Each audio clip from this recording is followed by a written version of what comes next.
morning. Namaste. I, Dr. Jasmine, MD Pediatrician, welcome you all in the 18th episode of Arogya Vichar, organized by Shri Babu Singh Jaising, PG Ayurvedic Medical College and Hospital, Farrukhabad.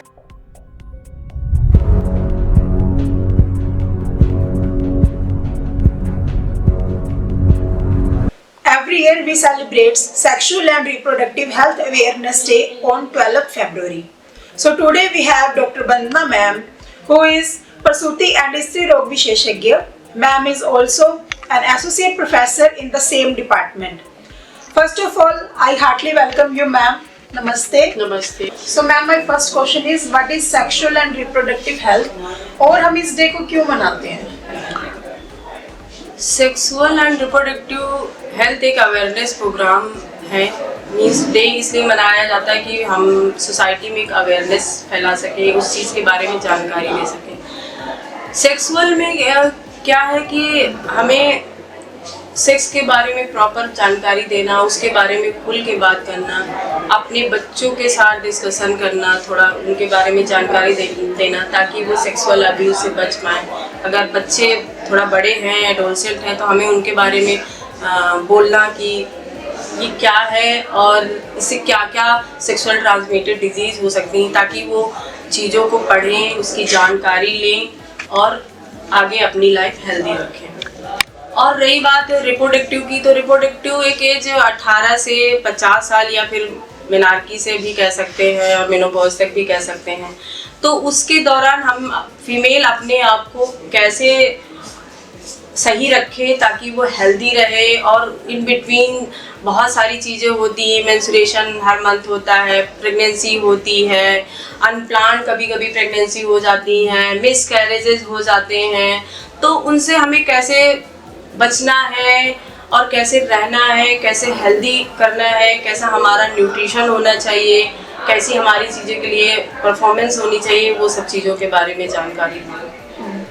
तो ma'am, sexual transmitted diseases क्या है? Sexual transmitted diseases कई सारी हैं, जैसे कि chlamydia हो गया, गोनोरिया हो गया, जेनाइटल हर्पीस हो गया, सिफिलिस हो गया, है ना, हेपेटाइटिस बी हो गया, ह्यूमन पेपिलोमा वायरस हो गया और HIV हो गया। तो ये सेक्सुअल ट्रांसमिटेड डिजीज़ ऐसी हैं कि अगर हम सारी चीज़ों के बारे में जानकारी होगी कि ये कैसे फैलती हैं, क्योंकि सोसाइटी में जो सेक्सुअल ट्रांसमिटेड डिजीज़ होती है उनके बारे में ही सुन के लोग थोड़ा सा घबराते भी हैं और कोई उनके बारे में बात भी नहीं करना चाहता है। बहुत पेशेंट ऐसे होते हैं कि खुल के डॉक्टर से भी बात नहीं कर पाते हैं, वो उन परेशानियों से मतलब जूझते भी रहते हैं। तो इन चीज़ों के अगर मान लो हो गया है तो उसकी अवेयरनेस इतनी होनी चाहिए कि भाई इसका ट्रीटमेंट होता है, इसके डॉक्टर्स होते हैं, इसको ट्रीट किया जाएगा, है ना। अगर ये चीज़ें अवेयरनेस होगी तो दूसरे लोग भी इस चीज़ से डरेंगे। अब जैसे HIV वायरस है, तो उसको अगर कोई सुनता है तो उस मरीज से या उस पेशेंट से या उस पीपल से लोग दूरियां बनाने लगते हैं, जबकि ये छूटने बैठने छूने से नहीं होता है। फिर भी कहीं ना कहीं दिमाग में ये बात रहती है कि ऐसा ना हो कहीं हमें हो जाए। तो ये सब चीज़ों का ध्यान रखें, तभी इसके लिए हमें प्रॉपर एजुकेशन होना, स्कूल में इसके लिए प्रोग्राम चलने चाहिए और हमें हेल्थ वर्कर जो होते हैं उसको भी इस बारे में जानकारी, और गवर्नमेंट को भी टाइम से इसके प्रोग्राम कहीं ना कहीं कराने चाहिए, शुरू करने चाहिए, ताकि ये भी एक पार्ट हो जाए एजुकेशन का। क्योंकि एजुकेशन, जनरल एजुकेशन, सोचिए कि अभी बहुत अपने देश में एजुकेशन की कमी है। तो इन सब चीज़ जब इंसान पढ़ा लिखा होगा तभी चीज़ों को और जानकारी लेने की कोशिश करेगा। तभी कि बच्चों में क्या है कि स्टार्टिंग से ये सब चीज़ों के लिए इंकरेज करना चाहिए कि इन सब चीज़ों की जानकारी रहे, ताकि वो सेक्सुअल अब्यूज़ से बच पाएँ और ये डिजीज़ों से भी बच पाएँ।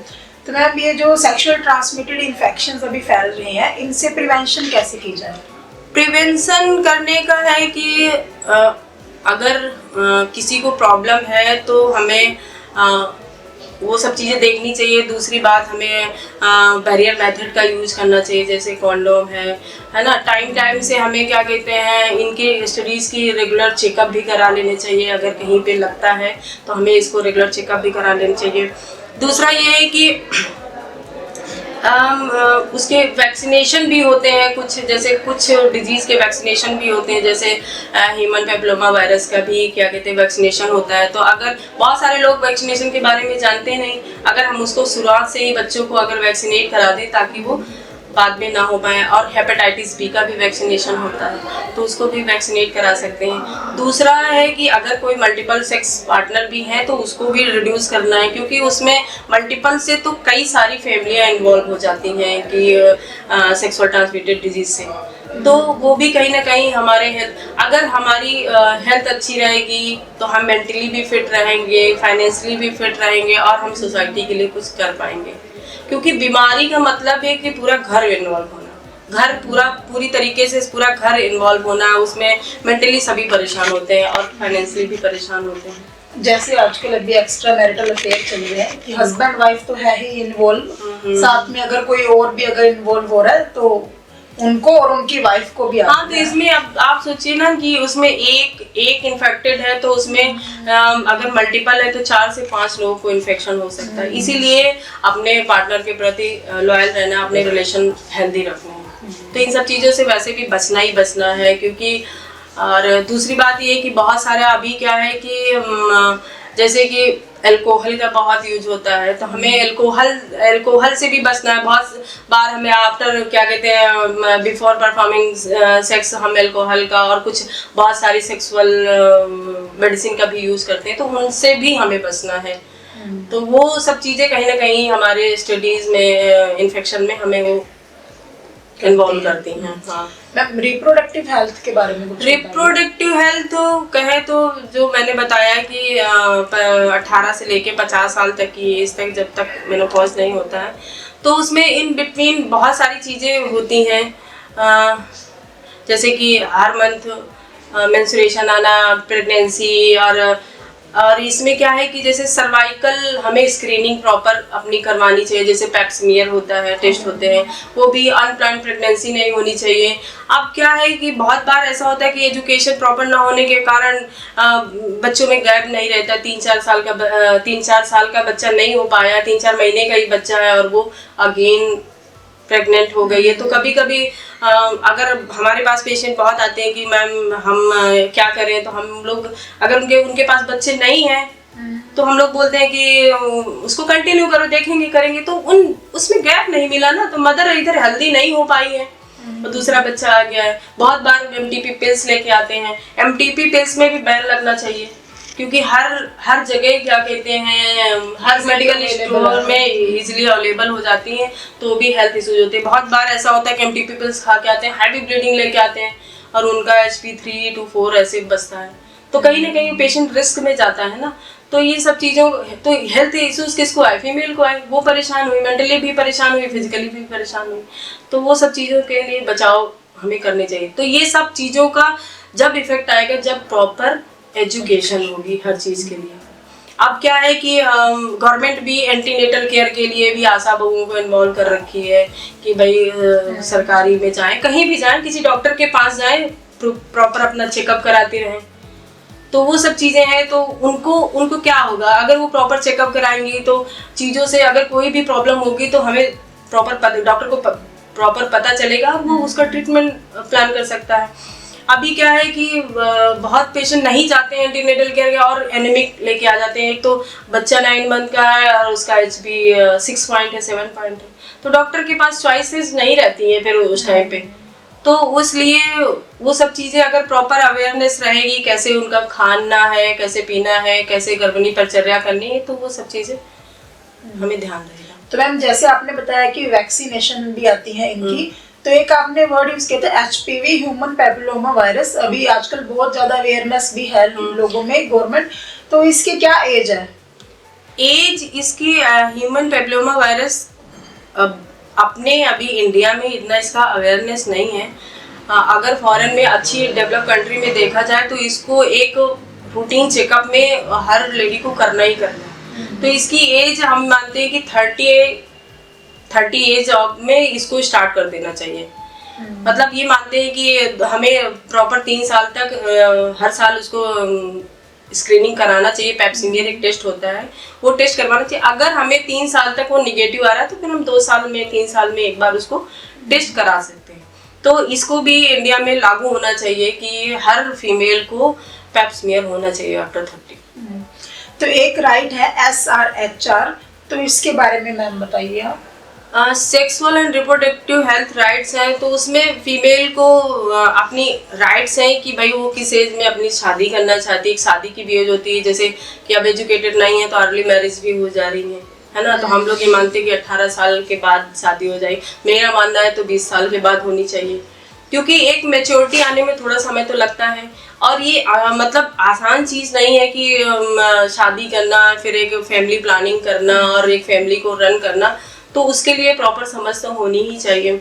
दूसरा है बच्चे कितने करने हैं, तीसरा कि बच्चे कितने करने हैं और कितने गैप में करने हैं। तो वो सब चीज़ें उनको पता ही नहीं है कि बहुत फोर्स कर रहे हैं घर वाले भी, बहुत सारे एजुकेटेड नहीं है तो फोर्स कर रहे हैं जल्दी कर लो जल्दी कर लो। तो वो भी उसको टाइम चाहिए, जब वो फिट हो बच्चा करने के लिए तो उसका राइट है कि वो उसी टाइम पे करे, ना कि किसी के प्रेशर में आके। मैम आपने बहुत अच्छा हमें बताया, थैंक यू, आपने अपना कीमती समय हमें दिया और इस पॉडकास्ट के लिए हाँ की करने के लिए thank you so much for inviting. जैसे कि मैम ने बहुत ही अच्छा बताया कि लोगों को हम कैसी अवेयरनेस पहुंचा सकते हैं, तो पहले मैं यही कहूंगी कि आप अपने बच्चों के साथ इतना फ्रैंक रहिए कि उनको सेक्स एजुकेशन हर घर में देनी चाहिए पेरेंट्स को, ताकि वो सेक्स एब्यूज से बचें, बाहर की गलत संगति से बचें, कैसे इस इन्वायरमेंट में रहना है, कैसे हेल्दी नेचर में रखना है, अपने आप को हेल्दी कैसे रखना है, और कॉन्डम्स का यूज़ कीजिए, ओरल कॉन्ट्रासेप्टिव पिल्स का यूज़ कीजिए।